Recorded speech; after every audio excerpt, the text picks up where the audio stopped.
ठीक है, मतलब एक तरीके से। अच्छा, एक सेमी कंडक्टर का डायोड लगा दिया, बस और कुछ नहीं किया है, एक डायोड लगा दिया है सर्किट का सवाल। और सर्किट के सवाल में कह रहा है कि व्हीट स्टोन ब्रिज किस में बैलेंस हो रहा है। तो व्हीट स्टोन ब्रिज के बैलेंस का फॉर्मूला पता होना चाहिए कि P upon Q equal to R upon S, है ना।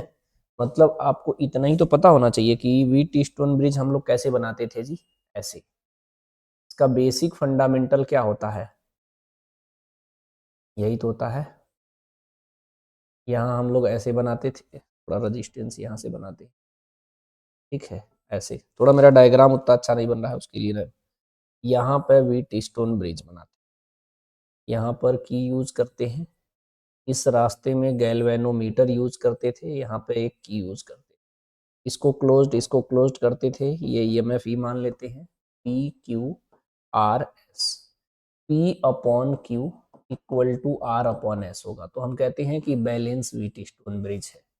या सीधे सीधे कहने का मतलब यहाँ का पोटेंशियल और यहाँ का पोटेंशियल सेम हो जाए, मतलब इस गैल्वेनोमीटर में कोई डिफ्लेक्शन नहीं होता है, तो हमारा व्हीट स्टोन ब्रिज बैलेंस होता है। इससे मिलता जुलता सवाल यहाँ पर पूछा है, इसमें कैसे समझना चाहिए आपको। मतलब ये जो है हमारा निगेटिव है, सॉरी पॉजिटिव टर्मिनल है, ये नेगेटिव है। तो ऐसे मैं यहाँ से टहलते हुए आया इधर, और यहाँ पर एक डायोड लगा है, इस तरीके का दिख नहीं रहा हो तो मैं बना लेता हूँ ऐसे, ऐसे कनेक्टेड है, ठीक है। इसको P बोलते हैं, इसको N बोलते हैं। अगर ये पॉजिटिव से कनेक्टेड होगा और ये निगेटिव से कनेक्टेड होगा तो ये फॉरवर्ड बायस होगा। तो ये हमारा क्या है, फॉरवर्ड बायस्ड है, ठीक है, समझे कि नहीं। पहली बात, अगर ये फॉरवर्ड बायस है तो इसमें चेक करना है वैलेंस व्हीट स्टोन ब्रिज की प्रियॉरिटी। तो ये हमारा कितना है 10 ओम, ये भी हमारा 10 ओम। तो 10 डिवाइडेड बाई 10 करेंगे तो कितना आ जाएगा 1। यहाँ पर 15 है, ठीक है। तो यहाँ पर अगर कोई रेजिस्टेंस हम ऐड कर दें, ठीक है, इस डायोड का रेजिस्टेंस अगर हम 10 ले ले सीरीज में, तो 5 प्लस 10 कितना हो जाएगा 15 हो जाएगा। तो इधर डिवाइड कर देंगे तो ये 10 अपॉन 10 1 हो जाएगा, 15 अपॉन 15 1 हो जाएगा। यानी पहला वाला ऑप्शन में व्हीट स्टोन ब्रिज बैलेंस होने की पॉसिबिलिटी है, अगर हम डायोड हटा के उसका रेजिस्टेंस हम कितना ले लें 10 ओम ले लें, तो 5 और 10 15 ओम हो गया, तो 15 अपॉन 15 हो जाएगा, ठीक है। तो अगर नीट का अगर स्ट्रांगली तैयारी करते हो, मुझे लगता है एक चीज इतना स्ट्रांगली तैयारी करो, पहला ऑप्शन मिल जाए तो फिर आगे बढ़ो दूसरे सवाल पे। अगर आपको कंफ्यूजन होता है बाकी ऑप्शन देखते हो तो टाइम बहुत नुकसान होगा, समझे कि नहीं। इसमें जैसे चेक करोगे तो देखो, कर देता हूँ फिलहाल के लिए। इसमें क्या है, ये पॉजिटिव है, ऐसे जाइए, ठीक है। अब ऐसे जाएंगे तो ये हमारा पॉजिटिव मिलेगा, ये नेगेटिव, ये फॉरवर्ड बायस्ड है। जब पैरेलल में आ जाएगा, सीरीज में डायरेक्ट बन जा रहा था 5 और 10, यहाँ पर सॉल्व करने के बाद 15 नहीं बनेगा, तो ये वाला ऑप्शन जो है इसकी पॉसिबिलिटी नहीं है। तो ये हमारा सी ऑप्शन था, ठीक है। ये कौन सा ऑप्शन है जी, सी। तो इसकी पॉसिबिलिटी नहीं है, पॉसिबिलिटी के बारे में बात करा है। यहाँ पर अगर ये पॉजिटिव है ये नेगेटिव है, तो इधर से ऐसे मैंने गया टहलते हुए, यहाँ पर प्लस और ये माइनस, ये तो रिवर्स बायस हो गया यहाँ पे डायोड। तो जब रिवर्स बायस्ड हो जाता है तो यहाँ तो व्हीट स्टोन ब्रिज की कोई चांस ही नहीं है, क्योंकि यहाँ पर कोई करंट नहीं फ्लो होगा इस रास्ते से। तो ये वायर ही खत्म हो गया, ठीक है। सेम कॉन्सेप्ट यहाँ पे लगाएंगे, पॉजिटिव नेगेटिव टहलते जाएंगे, पॉजिटिव हो गया, ये नेगेटिव हो गया, ये भी रिवर्स बायस्ड हो गया, तो यहाँ भी पॉसिबिलिटी नहीं है। इसमें नोट इसलिए करना जरूरी है, ये हो सकता है आगे कंफ्यूजन हो जाए। कहाँ पे कंफ्यूजन होगा, लगेगा कि सर इसमें भी तो पॉसिबिलिटी है, इसमें भी पॉसिबिलिटी है। जब अगर आपको लगे तो एक बार क्रॉस चेक जरूर कर लीजिएगा। अगर ये बैलेंस व्हीट स्टोन ब्रिज बनाना है तो यहाँ 15 है तो यहाँ 15 होना चाहिए, तो मैं यहाँ नोट करके एक पॉइंट लिख देता हूँ। इसको आपको कैलकुलेट कर लीजिएगा, इसे x मान के, यहाँ पर रेजिस्टेंस डायोड का रेजिस्टेंस फिलहाल के लिए मैं x मान रहा हूँ। और इन दोनों, ये दोनों हमारा क्या है, पैरेलल में है। पैरेलल में है तो 1 upon x plus 1 upon 5। Solve करने के बाद आर इक्विवेलेंट कितना आना चाहिए 15। तो 1 upon X equal to 1 upon 15 minus 1 upon 5। इसको एलसीएम 15 में लिया हूं तो 1 माइनस 3 हो जाएगा, तो माइनस का 2 अपॉन 15 1 अपॉन एक्स। तो एक्स की वैल्यू माइनस का 15/2, तो माइनस का 7.5 ओम आएगा। रेजिस्टेंस निगेटिव में नहीं होता है, ये ध्यान रखना, इसलिए नोट करके कहीं कर लीजिएगा कि इसकी पॉसिबिलिटी नहीं है, सिर्फ ए वाले ऑप्शन की पॉसिबिलिटी है। तो कभी कभी हो सकता है कंफ्यूजन क्रिएट हो तो गलत हो सकता है। इस तरीके का एनालिसिस रिवीजन करिए, बहुत हेल्पफुल रहेगा। समझ में आया ये? इसमें कह रहा है consider the following statement A and B, identify the correct statement. तो पहला बोला है अ सोलर सेल IV, मतलब करंट और voltage characteristics lies in fourth coordinate is the given graph. तो ये हमारा है first coordinate, second coordinate, third coordinate और फोर्थ कोऑर्डिनेट। इस वाले स्टेटमेंट में एनसीईआरटी से बस इतना पता होना चाहिए कि भैया सोलर सेल का IV ग्राफ ऐसा बनता है और इसका ग्राफ कौन से कोऑर्डिनेट में बना है, फोर्थ में बना है। मेरी बात समझे? तो ये पहला वाला स्टेटमेंट करेक्ट हो गया। इसमें बहुत ज्यादा डेप्थ में जाने की बिल्कुल जरूरत नहीं। अच्छा, नंबर बच्चे कैसे स्कोर कर रहे होंगे ये भी मैं पूरा फील करा दूंगा, है ना? तो ये चीज हमको समझ में आ गया, ठीक है भाई। उसके बाद कह रहा है in the reverse bias the PN junction diode the current measured in micro ampere is due to majority charge carrier. अच्छा, जो रिवर्स बायस्ड होता है, इसको मैंने नहीं पेस्ट किया लेकिन मैं बता दे रहा हूँ। रिवर्स बायस में अगर हम पीएन जंक्शन डायोड लेते थे, ये मान लो P है, ये हमारा N है, या ऐसे कर लिख दो बाहर, ये P है और ये N है, ये जंक्शन है। अगर मैं इसको रिवर्स बायस जोड़ता हूं तो बैटरी का कनेक्शन ऐसे करते हैं हम लोग, निगेटिव को P से, पॉजिटिव को P से। तो इसका डिप्लेशन लेयर का ये थिकनेस बढ़ जाता है और P में होता है होल, ये जंक्शन से दूर जाता है। N में होता है इलेक्ट्रॉन्स, इलेक्ट्रॉन दूर जाता है। N में मेजॉरिटी चार्ज कैरियर क्या होता है, इलेक्ट्रॉन होता है, ठीक है। क्यों? क्योंकि ये पेंटावेलेंट इम्प्योरिटी होता है। पेंटावेलेंट इम्प्योरिटी का मतलब होता है 5 वैलेंसी वाला कोई इम्प्योरिटी ऐड कर देंगे तो 4 बॉन्ड बना लेगा, तो एक इलेक्ट्रॉन फ्री हो जाएगा। तो जितना ज्यादा इम्प्योरिटी ऐड करेंगे उसकी इलेक्ट्रॉन की डेंसिटी ज्यादा हो जाएगा, यानी इलेक्ट्रॉन का कंसंट्रेशन ज्यादा हो जाएगा, ठीक है। होल्स में क्या है, हम लोग ट्राई वैलेंट इम्प्योरिटी डोप करते हैं, डोपिंग करते हैं। तो ये 3 वैलेंसी की वजह से 3 बॉन्ड बनाता है, एक जगह खाली रह जाता, बॉन्ड नहीं बना पाता, तो वैकेंसी क्रिएट कर लेता, जिसे बोलते हैं होल। होल को मेजॉरिटी चार्ज कैरियर P में होता है, electron majority charge career N type में होता है। जब इसको रिवर्स बायस में जोड़ते हैं तो ये जंक्शन से दूर जाता है और इसमें मेजॉरिटी चार्ज कैरियर की वजह से कोई भी करंट नहीं फ्लो होता है। लेकिन N टाइप में 1-2 हमारा माइनॉरिटी चार्ज कैरियर होगा, मतलब N में माइनॉरिटी चार्ज कैरियर कहने का मतलब होल, और P में माइनॉरिटी चार्ज कैरियर कहने का मतलब ये इलेक्ट्रॉन। ये तो इधर उधर मूव कर सकता है, इसकी वजह से थोड़ा बहुत करंट फ्लो होता है। इसका IV कैरेक्टरिस्टिक्स मैंने इस तरीके से पढ़ाया होगा और यहाँ पर मैंने ब्रेक डाउन कराया था। ये I और V था, ये रिवर्स बायस्ड के लिए हमने बताया होगा। इसमें पूछा है in a reverse bias the PN junction diode the current measure in micro ampere. Current जो है हमारा माइक्रो एम्पियर में मेजर करते हैं, क्योंकि बहुत कम मात्रा में करंट फ्लो होता है due to majority charge carrier. सब सही लिख दिया, थोड़ा सा चेंज कर दिया कि आप गलत हो जाओ। यहाँ due to majority charge carrier ले, मेजॉरिटी चार्ज कैरियर की वजह से कोई भी करंट नहीं फ्लो होता है, यानी ये वाला स्टेटमेंट जो है हमारा गलत है। तो इसमें क्या हो जाएगा, A करेक्ट और B इनकरेक्ट हो जाएगा, है ना। कौन सा ऑप्शन करेक्ट हो जाएगा जी, A ऑप्शन करेक्ट होगा। इसमें कह रहा है कि ये 23 का है ना जी, अ फुल वेव रेक्टिफायर, ठीक है। Circuit consist the 2 PN junction diode, the central tap transfer, central tap transformer capacitor and load resistance, which of these components remove the AC ripples from the rectified output। समझे? मतलब इससे जो output मिलता है हमारा इस तरीके से, ऐसा ऐसा ऐसा और ऐसा मिलता है। जब हम फुल वेव रेक्टिफायर यूज करते हैं तो आउटपुट सिग्नल ऐसा मिलता है। तो इसे ये जो रिपेल फैक्टर है इसको रिड्यूस करके डीसी में कौन कन्वर्ट करता है, तो ये कौन कन्वर्ट करता है जी, ये अगर आप कैपेसिटर लगा देते हैं तो ये इसके रिपेल फैक्टर को रिड्यूस कर देता है, कुछ इस तरीके से कर देता है, देखो ऐसे ये कर देता है ऐसे, ठीक है। और इसकी थ्योरी अगर आप देखोगे तो यहाँ से मिल जाएगा आपको, यहाँ एनसीईआरटी में पेस्टेड है, ये मैंने पूरा पैराग्राफ एनसीईआरटी से ही कर रहा हूँ, बुक में एक बार मार्क करके भी नोट डाउन करते रहना, ठीक है। इसका सीधे सीधे ऑप्शन कौन सा टिक करेंगे जी, C ऑप्शन कैपेसिटर। यानी इस फुल वेव रेक्टिफायर में जो आउटपुट आता है उसके रिपेल फैक्टर को कौन रिड्यूस करता है, कैपेसिटर करता है, ठीक है। अगर ये सीखना चाहें कि सर ये कैसे करता है तो भी सीख सकते हैं, तो थोड़ा सा इसमें चलेंगे हम लोग कैपेसिटर वाले में, ठीक है, AC में। एक्स सी की वैल्यू क्या होता है, 1/ओमेगा सी होता है। ध्यान से समझना।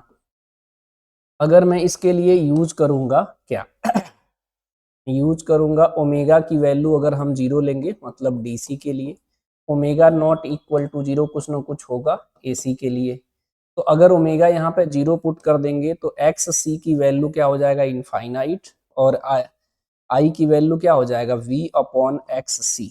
तो ये हो जाएगा इनफाइनाइट, तो आई की वैल्यू कितना हो जाएगा, जीरो। यहाँ पर कुछ न कुछ आएगा ही, तो आई की वैल्यू v अपॉन एक्स सी आएगा, तो आई की कोई डेफिनिट वैल्यू आएगी। समझे? यानी कहने का मतलब ये जो है कैपेसिटर जो है हमारा, ये अगर एंगुलर फ्रीक्वेंसी जीरो है, क्योंकि जो है डीसी होता है उसमें कोई भी एंगुलर फ्रीक्वेंसी नहीं होता है, लेकिन एसी फ्लैक्चुएट होता है तो उसमें एंगुलर फ्रीक्वेंसी होता है।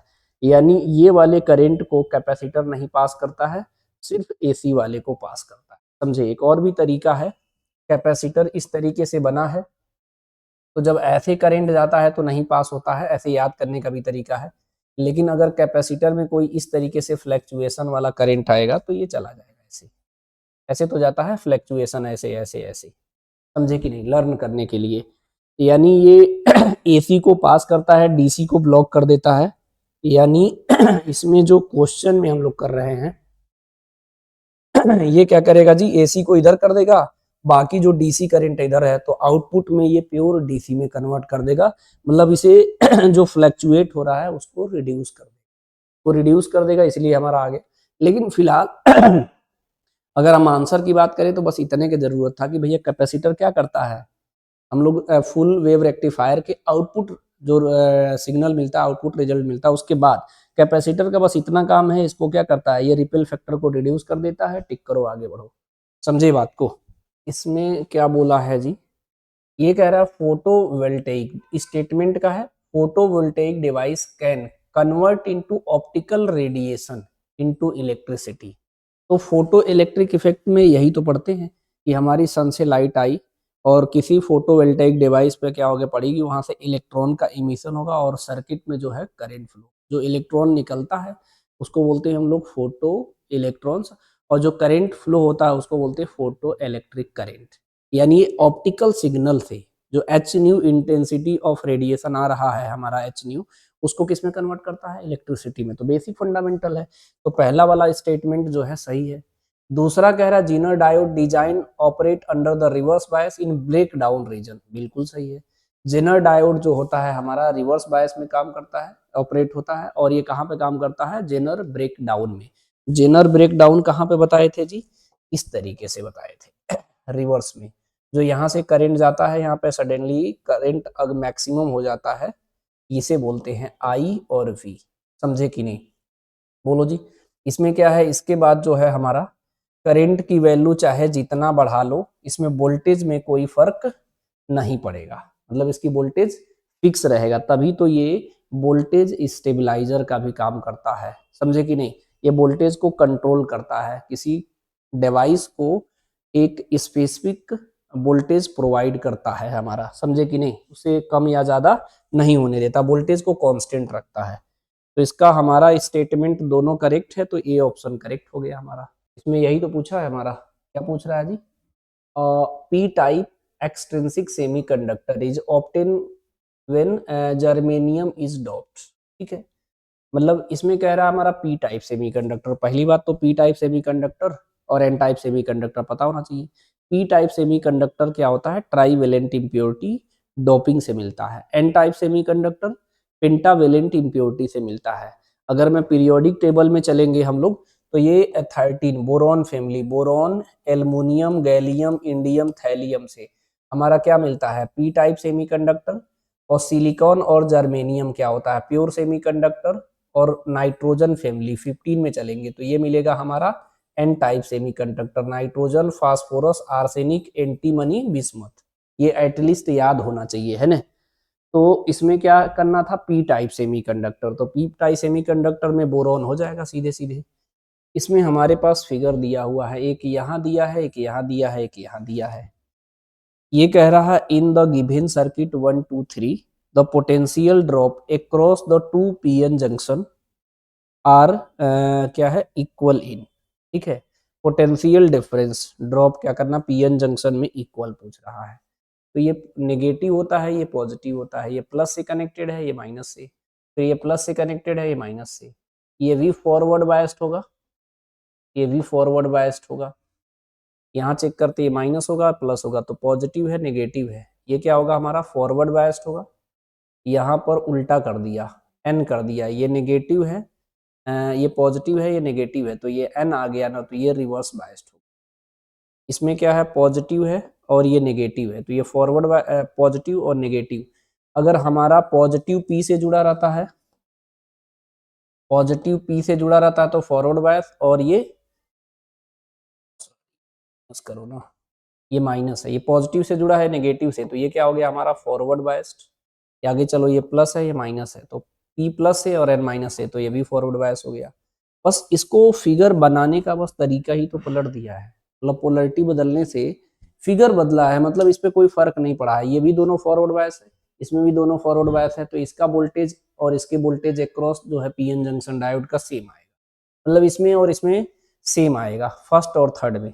और ये फॉरवर्ड है ये रिवर्स है, तो इसमें सेम नहीं आएगा। तो हमसे बताना क्या था, potential drop across the two PN junction equal first और थर्ड। फर्स्ट और थर्ड कौन सा है जी, सी ऑप्शन। इसमें कह रहा है half wave rectifier if the input frequency 60 hertz then output frequency would be, ठीक है। तो थोड़ा सा रफली मैं डायग्राम बनाता हूँ। हाफ वेव रेक्टिफायर हम लोग कैसे बनाते हैं, ये हमारा है इनपुट, तो जब इसका आउटपुट बनाते हैं तो सिर्फ हाफ में मिलता है हमको, समझे कि नहीं। पॉजिटिव हाफ साइकिल में आउटपुट मिलता है, सिर्फ यहाँ पर मिलता है, फिर यहाँ नहीं मिलता है, फिर यहाँ मिलता है, फिर यहाँ नहीं मिलता, फिर यहाँ मिलता है, फिर ऐसे ही, समझे कि नहीं। ये कह रहा है इसका फ्रीक्वेंसी जो दिया है 60 हर्ट्ज है, इसकी ये इनपुट है, ये क्या है जी इनपुट, यहाँ लिखते हैं हम, ये हमारा इनपुट का है। वोल्टेज टाइम ग्राफ बनाया हूँ वी टी, ध्यान से समझना। ये वी टी किसके लिए बनाया हूँ जी, ये बनाया हूँ आउटपुट के लिए, ये किसके लिए है, आउटपुट के लिए बनाया हूँ, समझे। इसका इसके लिए मैं बताता हूँ, ये यही तो यूज करते हो, v equal to V naught sine omega T. बोलो जी, इसका वैसे भी टाइम पीरियड ये निकालेंगे एक साइकिल के लिए, तो टाइम पीरियड कितना होता है 2 पाई अपॉन ओमेगा होता है। बोलो, तो यहाँ से अगर फ्रीक्वेंसी निकालना होगा तो 1 अपॉन टी हो जाएगा, मतलब ओमेगा अपॉन 2 पाई। इसकी वैल्यू कितनी है 60 हर्ट्ज। ऐसा समझना नहीं है, ये लर्न रहता है लगभग। यहाँ से देखोगे तो सिर्फ इसी में आ रहा है, इसमें आ ही नहीं रहा है, समझे। लेकिन ये जो है यहाँ पर जो टाइम पीरियड यहाँ रहा फिर रिपीट हो रहा है ना, मतलब इसका भी टाइम पीरियड जो होगा 2 पाई अपॉन ओमेगा ही होगा। इसकी फ्रीक्वेंसी जो होगा हमारा ओमेगा अपॉन 2 पाई होगा, ये आउटपुट का है। क्यों भैया, ये यहाँ से यहाँ तक वोल्टेज आउटपुट मिला, फिर यहाँ नहीं मिला, फिर यहाँ मिला, फिर यहाँ नहीं मिला। अगर मैं टाइम पीरियड की बात करें तो इसका टाइम पीरियड यहाँ पे टी हो रहा है, यहाँ पे इसका टाइम पीरियड टी हो रहा है, टाइम पीरियड पे कोई फर्क नहीं पड़ रहा है, समझे। टाइम पीरियड पे अगर फर्क नहीं पड़ रहा है हमारा, तो फ्रीक्वेंसी पे भी कोई फर्क नहीं पड़ेगा। तो हाफ वेव रेक्टिफायर में जितना इनपुट फ्रीक्वेंसी होता है उतना ही आउटपुट फ्रीक्वेंसी मिलता है हमारा, इस पर कोई चेंज नहीं होता है। इनपुट फ्रीक्वेंसी यहाँ नोट कर सकते हो हाफ वेव रेक्टिफायर के लिए, किसके लिए, हाफ वेव रेक्टिफायर के लिए इनपुट फ्रीक्वेंसी जो होता है वही आउटपुट फ्रीक्वेंसी होता है, समझ गए कि नहीं। आउटपुट यानी इनपुट फ्रीक्वेंसी कितना है जी 60, तो आउटपुट फ्रीक्वेंसी भी 60 होगा। इसका आंसर कौन सा टिक करेंगे जी, बी ऑप्शन। देखो एक्सप्लेनेशन तो बिल्कुल ईजी है, सोचना तो ऐसे ही चाहिए, है ना। इसमें पूछ रहा है the number of electron concentration in N type semiconductor is same as the hole concentration in p-type semiconductor and the external field is applied across the each of them, compare the current in each of them, ठीक है।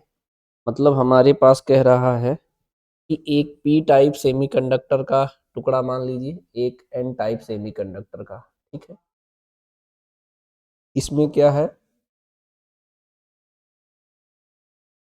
इसमें हमने voltage apply किया इसके cross, ठीक है, positive और negative, इसमें भी पॉजिटिव और नेगेटिव, ठीक है। तो इसमें जो हमारा एक है, हमारा ये एन टाइप है, ये पी टाइप, समझे। एन टाइप में मेजॉरिटी चार्ज कैरियर इलेक्ट्रॉन होता है, इसमें मेजॉरिटी चार्ज कैरियर होल होता है, समझे कि नहीं, बोलो जी। तो इसमें इलेक्ट्रॉन फ्लो करेगा, उसकी वजह से करंट आएगा हमारा, ठीक है।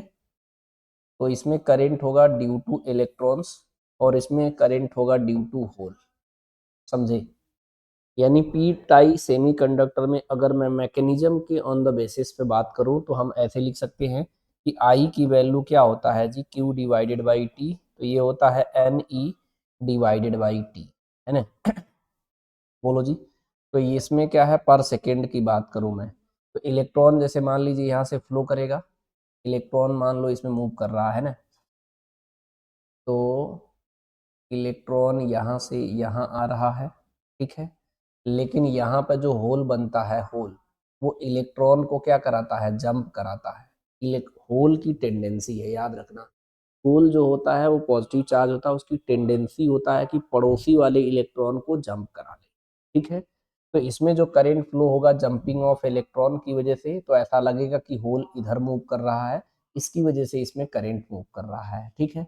लेकिन इसमें इलेक्ट्रॉन सीधे सीधे मूव कर रहा है, तो जंपिंग ऑफ इलेक्ट्रॉन में पर सेकेंड देखेंगे तो ये देखो, अगर इधर जंपिंग कराओगे तो यहाँ जंपिंग ऑफ इलेक्ट्रॉन जो होगा हमारा टाइम थोड़ा सा ज़्यादा ले लेगा, ये टाइम कम लेगा, तो पर सेकेंड जो होगा हमारा इलेक्ट्रॉन ज़्यादा क्रॉस करेगा हमारा, तो इसमें करेंट हमारा ज़्यादा फ्लो होगा। इसमें इलेक्ट्रॉन की कंसंट्रेशन जितना है उतना ही इसमें होल की कंसंट्रेशन है, तो देखने में लगेगा कि करंट सेम होगा, सेम नहीं होगा, क्योंकि इसकी मैकेनिज्म ये है, करंट ऐसे इलेक्ट्रॉन फ्लो करेगा, उसकी वजह से डायरेक्ट करंट फ्लो होगा। लेकिन होल वाले में, होल क्या है, इलेक्ट्रॉन को जंप कराता है, जिसकी वजह से हमारा करंट फ्लो होता है, तो उसे बोलते हैं current flow due to hole. या सीधे सीधे ये भी कह सकते हो कि इसकी मोबिलिटी जो होता है, इलेक्ट्रॉन का मोबिलिटी जो है होल से ज़्यादा होता है, हो सकता है इस तरीके से पूछ ले, ठीक है। तो ये भी एक रीजन है, इलेक्ट्रॉन की मोबिलिटी ज़्यादा होता है इन कंपैरिजन टू होल, इस वजह से हमारा सेम कंसंट्रेशन होने के बाद भी इलेक्ट्रॉन मतलब एन टाइप सेमीकंडक्टर में करंट ज़्यादा फ्लो होगा in comparison to P type semiconductor. इसमें कौन सा ऑप्शन टिक करना था जी, सिंपल था, the current in N type semiconductor greater than current in P type semiconductor. तो ये भी टर्म्स याद रखे रहना, ठीक है। मतलब इसमें क्या है, मतलब एक चीज बस समझना, क्वेश्चन पढ़े होना चाहिए, उसके जो टर्म्स है वो पता होना चाहिए, और इसके जो डाटा है, वैल्यू है, वो पता होना चाहिए। जैसे इसमें इतना ही तो बोला है, consider the following statement A and B, identify the correct answer. किसका सवाल है ये, Zener diode is connected in the reverse bias when use as a voltage regulator. सही बात है भाई, जेनर डायोड जो होता है हमारा रिवर्स बायस में कनेक्ट होता है, इसे वोल्टेज रेगुलेटर की तरह यूज करते हैं, यानी ये सही बात बोला है। दूसरा बोला है the potential barrier PN junction diode lies between 0.1 to 0.3। Potential barrier कितना बताए थे सिलिकॉन के लिए जी, सिलिकॉन के लिए होता है 0.7 वोल्ट। कि पहला वाला स्टेटमेंट तो सही है, दूसरा करा potential barrier of PN junction diode, कौन सा जी, पीएन जंक्शन डायोड। तो पीएन जंक्शन डायोड जब हम बनाते हैं, ठीक है, तो इसमें हमारा क्या बन जाता है, डिप्लेशन लेयर भी बन जाता है ना, तो इधर पॉजिटिव और इधर नेगेटिव हो जाता है, ठीक है। तो ये पोटेंशियल वेरियर सिलिकॉन का देखोगे तो 0.7 वोल्ट होता है, ये हमारा पी है, ये एन है, डिप्लेशन लेयर होता है। तो पोटेंशियल वेरियर कुछ इस तरीके से मैंने बताया था कि यहाँ पे देखोगे, ये पॉजिटिव है तो ऊपर हो जाएगा, नीचे हो जाएगा, ये पोटेंशियल बैरियर बन जाएगा, जो मेजॉरिटी चार्ज कैरियर को फ्लो होने से रोकता है जब हम पीएन जंक्शन डायोड की वायसिंग करते हैं। तो अगर फॉरवर्ड बायस करते हैं या रिवर्स बायस करते हैं, तो दोनों में, रिवर्स बायस में तो करंट तुरंत फ्लो हो जाता है माइनॉरिटी चार्ज कैरियर की वजह से, लेकिन फॉरवर्ड बायस में जब तक ये पोटेंशियल बैरियर को डिस्ट्रॉय नहीं कर देता है एक्सटर्नल अप्लाइड इलेक्ट्रिक फील्ड से, तब तक इसमें कोई भी हमारा करंट फ्लो नहीं होता है। यानी पोटेंशियल बैरियर इसने बोला है, तो potential barrier PN junction lies between 0.1 to 0.3, तो ये गलत हो जाएगा, क्योंकि सबसे कम सिलिकॉन का होता है 0.7 होता है, वो इसमें लाइज नहीं कर रहा है, क्योंकि 0 और 0.3 के बीच में तो 0.7 आएगा नहीं, इसलिए ये वाला ऑप्शन जो है हमारा गलत हो गया। तो ये ऑप्शन कह रहे हैं, तो इसका कौन सा है, ये स्टेटमेंट गलत हो गया, तो ये सही है, ये गलत है, तो ए करेक्ट है, बी इनकरेक्ट, तो डी ऑप्शन होगा। इसमें कह रहा है the increase in the width of depletion region in PN junction diode is due to. हमारे पास पीएन जंक्शन डायोड बनाते हैं, यहाँ पर इस तरीके से जंक्शन होता है, इसकी दो बायसिंग करते हैं, फॉरवर्ड बायसिंग करते हैं और इसी पीएन जंक्शन डायोड को हम लोग रिवर्स बायसिंग भी करते हैं। रिवर्स बायसिंग करते हैं तो थोड़ा सा इसकी पोलैरिटी बदल देते हैं। बैटरी का निगेटिव टर्मिनल अगर पी से जुड़ा हो, पॉजिटिव हमारा एन से जुड़ा हो, तो इसको बोलते हैं रिवर्स बायस्ड, ऐसा हम लोग बोलते हैं। अच्छा, बैटरी का पॉजिटिव टर्मिनल पी से, निगेटिव टर्मिनल अगर एन से जुड़ा है तो इसको बोलते हैं हम लोग फॉरवर्ड बायस्ड। फॉरवर्ड बायस में पी टाइप में होल्स होता है, ठीक है, और एन टाइप में इलेक्ट्रॉन्स होता है। इसमें ये दोनों जंक्शन की ओर मूव करता है, तो ये डिप्लेशन लेयर को क्या करता है, रिड्यूस करता है। तो ये डिप्लेशन, इसको बोलते हैं जंक्शन पे जो लेयर बन जाता है जिसमें कोई भी मोबाइल चार्ज कैरियर नहीं होता है, उसको बोलते हैं डिप्लेशन लेयर। तो जब इलेक्ट्रॉन और होल दोनों जंक्शन की ओर मूव करता है तो डिप्लेशन लेयर डिक्रीज होता है, यानी फॉरवर्ड बायस में डिप्लेशन लेयर डिक्रीज होता है। फॉरवर्ड रिवर्स बायस में चलते हैं। रिवर्स बायस में इसमें क्या होता है, होल होता है और इसमें इलेक्ट्रॉन होता है, इसमें जंक्शन से दूर मूव करता है, इसका डिप्लेशन लेयर जो है इंक्रीज हो जाता है। इसका जो होता है डिप्लेशन लेयर इंक्रीज हो जाता है, डिप्लेशन लेयर या depletion thickness, depletion layer increase हो जाता है।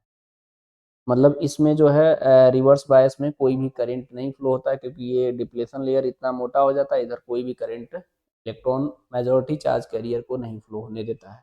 पी टाइप सेमीकंडक्टर में होल मेजॉरिटी चार्ज कैरियर होता है, एन टाइप में इलेक्ट्रॉन मेजॉरिटी चार्ज कैरियर होता है, दोनों जंक्शन से दूर जाता है, तो दूर जाएगा तो डिप्लेशन लेयर की थिकनेस जो है मोटा होता है।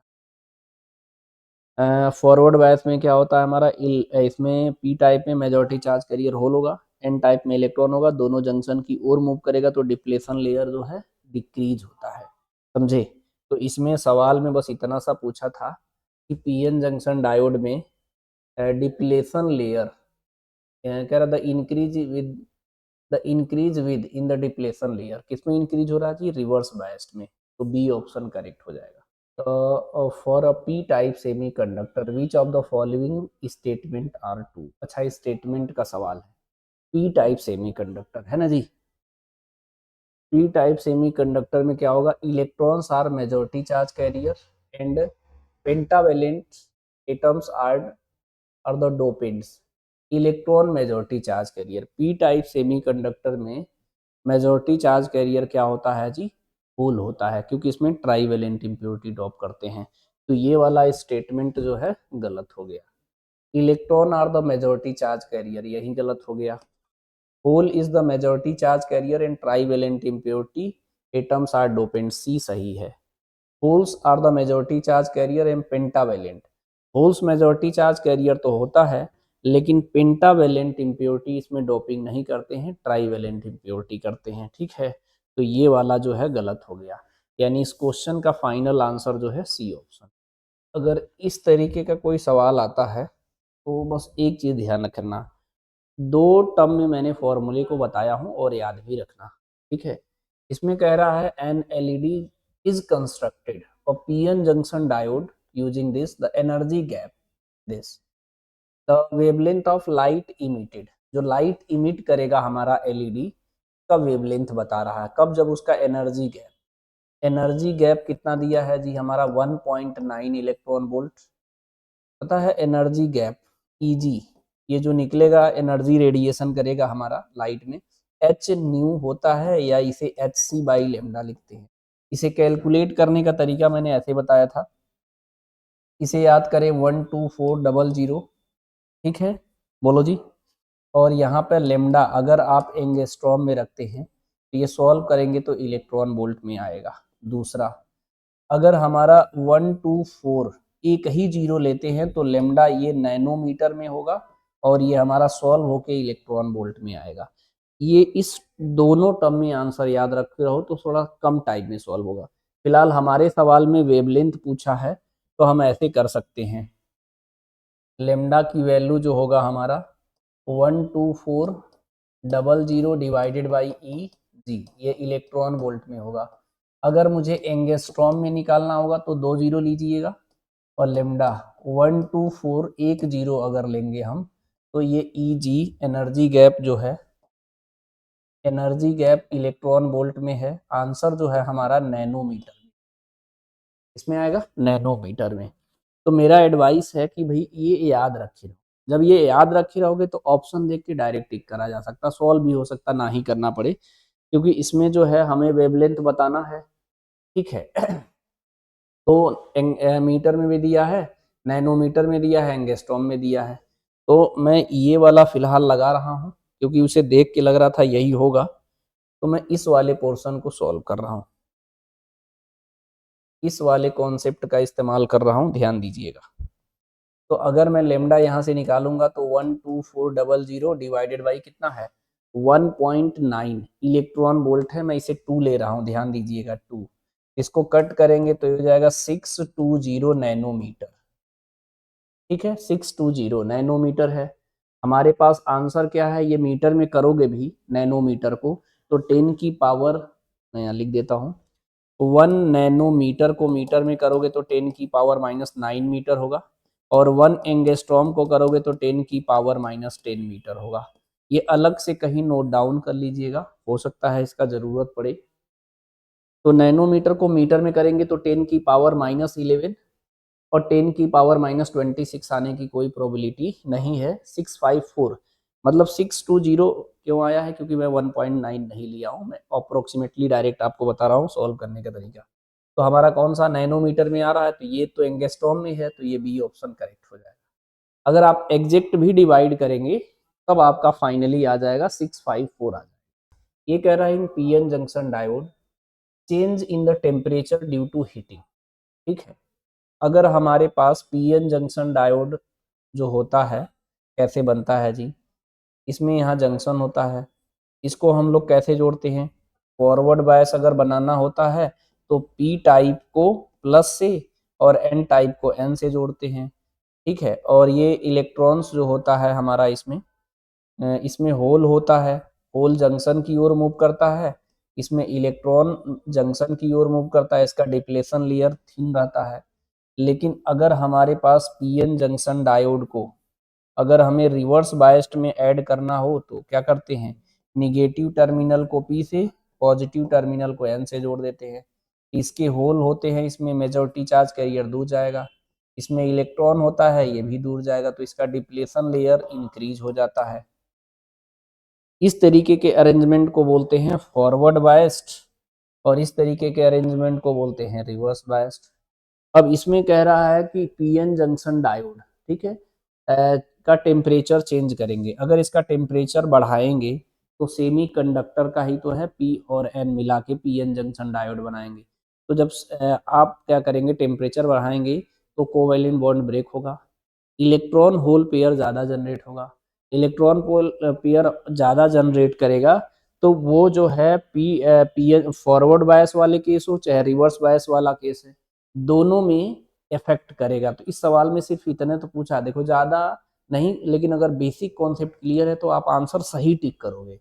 तो इसमें कह रहा है affect only reverse bias, option भी देखने, affect only forward bias, does not affect the PN junction diode, कैसे नहीं अफेक्ट करेगा भैया।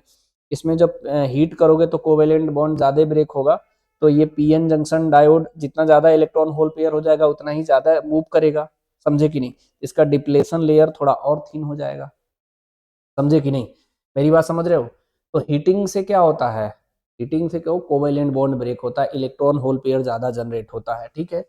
यानी इफेक्ट तो दोनों को करेगा। तो इफेक्ट और the overall VI characteristics, VI characteristics का मतलब क्या होता है, नॉर्मल कंडीशन में यहाँ पे ऐसे करंट फ्लो होता है, ये 0.6 वोल्ट होता है, ये वी और आई, और रिवर्स बायस्ड में ऐसे फ्लो होता है। ये हमारा फॉरवर्ड बायस्ड के लिए होता है, ये रिवर्स बायस के लिए होता है। तो ये वी आई कैरेक्टरिस्टिक्स डिस्टर्ब हो जाएगा क्योंकि करंट फ्लो भी चेंज हो जाएगा। यानी इसका ऑप्शन अगर हम लोग टिक करेंगे तो ओवरऑल फाइनल आंसर क्या हो जाएगा, डी ऑप्शन होगा। इसको मैंने चेक करने का तरीका क्या बताया था जी, वो चेक करने का तरीका बताया था कि अगर आपके पास जो है कोई पीएन जंक्शन डायोड है, इस ट्रेंगल को पी बोलते हैं, जो डंडी लगा रहता है इसे एन बोलते हैं। अगर ये पॉजिटिव टर्मिनल से कनेक्टेड है नेगेटिव टर्मिनल से, तो इसको हम लोग फॉरवर्ड बायस्ड, लेकिन ये नेगेटिव टर्मिनल से पॉजिटिव टर्मिनल से कनेक्ट हो जाए तो इसे बोलते हैं रिवर्स बायस्ड। ठीक है, ये जो होता है हमारा, इसको बोलते हैं हम लोग फॉरवर्ड बायस्ड। ठीक है, अगर ये माइनस ये प्लस हो जाएगा तो रिवर्स बायस्ड, लेकिन ये कॉन्सेप्ट से बच्चा गलत कर देता है। एक्चुअल में यहाँ पे मेन रोल मोर पॉजिटिव और मोर नेगेटिव से रिलेटेड भी है। मतलब हमारे कहने का मतलब ये है, इसको हमारे तरीके से सॉल्व करिएगा, ऐसे लाइन बना लीजिएगा। ठीक है, जो भी इसमें वैल्यू मेंशन है आप कर लीजिए। 0 है 0 मेंशन कर लीजिए, -2 मेंशन कर लीजिए, माइनस का 3 मेंशन कर लीजिए, माइनस का 4 मेंशन कर लीजिए, और क्या दिया है जी, 2 दिया है, 3 दिया है और 5 दिया है। सिंपल, ध्यान से समझना। इसमें क्या है हमारा, -4 है तो -4 यहाँ पे है, -3 कहाँ है, यहाँ पर है, तो ये मोर पॉजिटिव है। तो मोर पॉजिटिव इसको बोलते हैं P, इसको बोलते हैं N। तो मोर पॉजिटिव अगर हमारा किससे कनेक्टेड हो गया है, N से, तो ये रिवर्स बायस्ड हो जाएगा। मोर पॉजिटिव हमारा किससे कनेक्ट होना चाहिए, P से, तब फॉरवर्ड बायस्ड होगा। ठीक है, अब देखो -2 यहाँ पर है, -2 और यहाँ पर है 2, ये 2 मोर पॉजिटिव होगा इसके रेस्पेक्ट में, और ये किससे कनेक्टेड हो गया है, N से, तो ये रिवर्स्ड बायस्ड हो जाएगा। ठीक है, सेम कांस्टेंट 3 और 5 में, ये 3 है 5 है, 5 मोर पॉजिटिव है, मोर पॉजिटिव N से कनेक्टेड है तो रिवर्स्ड बायस्ड हो जाएगा। इसमें 0 और -2, 0 यहाँ पे है, -2, 0 ये है मोर पॉजिटिव, मोर पॉजिटिव इसको P बोलते हैं, मोर पॉजिटिव P से कनेक्टेड है, तो ये हो जाएगा हमारा फॉरवर्ड बायस्ड हो जाएगा, यानी डी ऑप्शन करेक्ट है। तो कोई भी क्वेश्चन करना होगा इसे ऐसे ही चेक करना। बस एक बार समझ में आ गया तो समझ लो काम हो गया, मतलब कॉन्सेप्ट बस आना चाहिए, है ना। इस क्वेश्चन में बोल रहा है, the given circuit has two ideal diode connected as shown in the figure, the current flowing through a resistance R1, through a R1। ठीक है, तो current flow through a resistance R1, इससे पूछ रहा है। ये पॉजिटिव है, ये नेगेटिव है, यहाँ से ऊपर चलेंगे ऐसे जाएंगे, ऐसे ऐसे यहाँ आएंगे तो ये पॉजिटिव हो जाएगा, ऐसे इधर जाएंगे तो ये नेगेटिव हो जाएगा। इसको बोलते हैं हम लोग P, और ये डंडी है N है। P अगर नेगेटिव से कनेक्टेड है तो रिवर्स बायस्ड हो जाएगा, तो इसमें कोई करंट नहीं फ्लो होगा। इधर आगे चलो, ऐसे टहलते हुए यहाँ हो, ये प्लस हो जाएगा, इधर इधर आओ तो माइनस हो गया। ये P होता है, ये डंडी N होता है, P प्लस से कनेक्टेड है तो ये फॉरवर्ड बायस होता है, तो इसमें करंट फ्लो होगा। इसमें करंट नहीं फ्लो होगा तो आप इसे हटा सकते हो, इधर से कोई करंट ही नहीं जाने देगा, और इसे हम कंडक्टिंग नॉर्मल वायर बना सकते हैं। इसका सब्स्टिट्यूट फिगर बनाएंगे तो कुछ इस तरीके से बन जाएगा, ऐसा, क्योंकि ये तो रिवर्स बायस है, कोई करंट नहीं जाने देगा। ये 2 ओम है और ये भी 2 ओम है, और ये 10 वोल्ट का है। सिंपल, इसमें करंट ओरल निकाल सकते हो। इन रेजिस्टेंस दोनों सीरीज में, 2 + 2 कितना हो गया, 4, डिवाइड करोगे तो 2.5 एम्पियर आएगा। तो आंसर हमारा कौन सा टिक करेंगे जी हम लोग, इसका ए ऑप्शन टिक करेंगे। तो ये तो बेसिक है। इसमें क्या बोला है, consider the junction diode as a ideal, the value of the current flowing through. Ideal diode ले रहा है तो चेक करो, ये क्या है, P होता है, ये N, ये पॉजिटिव से कनेक्टेड है नेगेटिव से, तो ये फॉरवर्ड बायस्ड होगा, और फॉरवर्ड बायस्ड होगा हम तो नॉर्मल कंडक्टिंग वायर लगा सकते हैं इस तरीके से। तो ये कितना दिया है, 1 किलो ओम, मतलब 1000 ओम। यहाँ कितना वोल्ट दिया है, 4 वोल्ट। यहाँ पर कितना दिया है, माइनस का 6 वोल्ट। ठीक है, यहाँ प्लस का है। इसका आई कैसे निकालते, पोटेंशियल डिफरेंस, 4 माइनस और माइनस का 6 डिवाइडेड बाई रेजिस्टेंस। ठीक है, I equal to potential difference upon resistance कर रहे हैं, तो ये 1000, ये कितना हो जाएगा, 10 अपॉन 1000, एक जीरो कट गया तो ऊपर जाएगा, तो 10 की पावर -2 एम्पियर।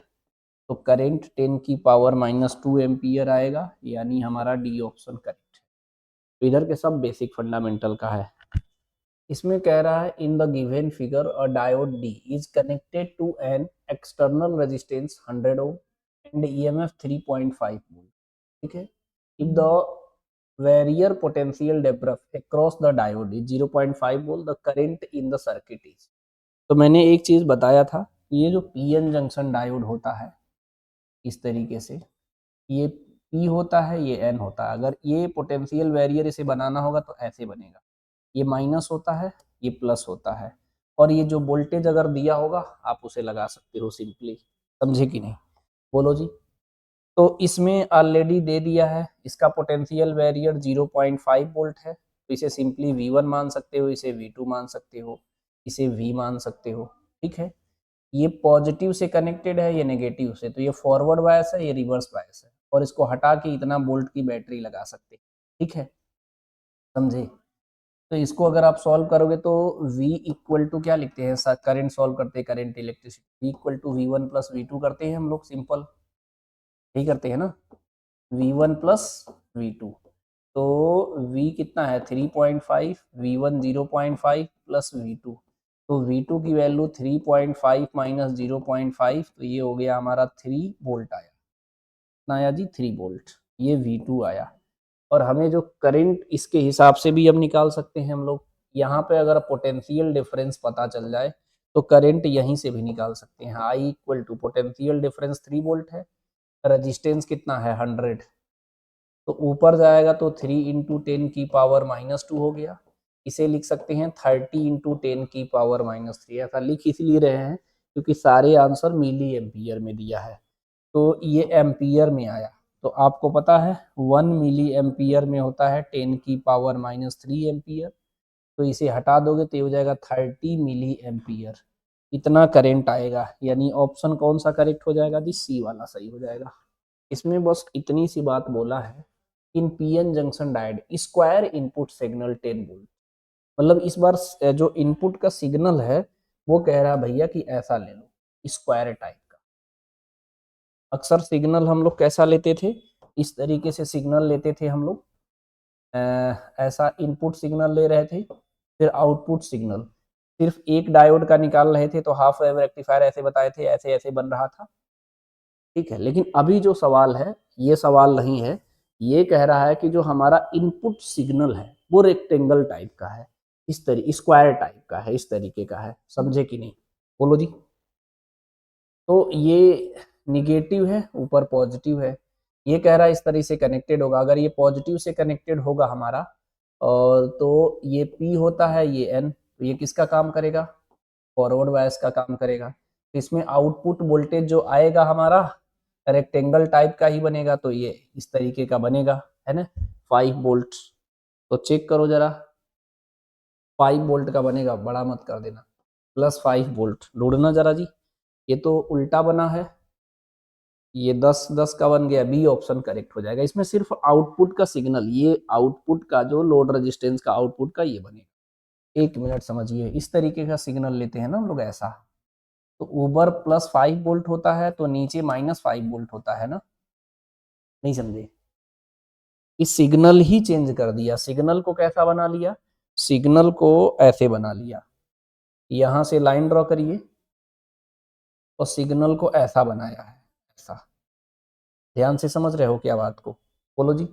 ऊपर हमारा +5 वोल्ट है और नीचे हमारा -5 वोल्ट है, समझे? इस तरीके का सिग्नल लिया है। फिलहाल ये एक ही बनाया है, और भी बना सकते हो, समझे? ये सिग्नल एक्चुअल में क्या है, पूरा बनाता तो कैसा बनाता जी? ऐसे ही तो बनाता, ऐसे ऐसे, फिर ऐसे, फिर ऐसे, फिर ऐसे। स्क्वायर तभी तो बनेगा, ये प्लस का 5 वोल्ट है, ये 0 है, और ये माइनस का 5 वोल्ट है। समझे कि नहीं? इसका आउटपुट सिग्नल बनाना था, बस एक डायोड लगा था। तो आउटपुट सिग्नल जब बनाएंगे हम लोग, तो ये पॉजिटिव हाफ होगा, ये नेगेटिव हाफ होगा, तो इससे डायोड कनेक्टेड होगा, तो फॉरवर्ड बायस होगा हमारा, एक ही डायोड था, तो ये फॉरवर्ड बायस होगा, तो आउटपुट हमारा मेजर करेगा। हाँ, तो आउटपुट अगर हमें बनाना होगा तो कैसे बनाएंगे? आउटपुट वोल्टेज ऐसे बन जाएगा, +5 वोल्ट का।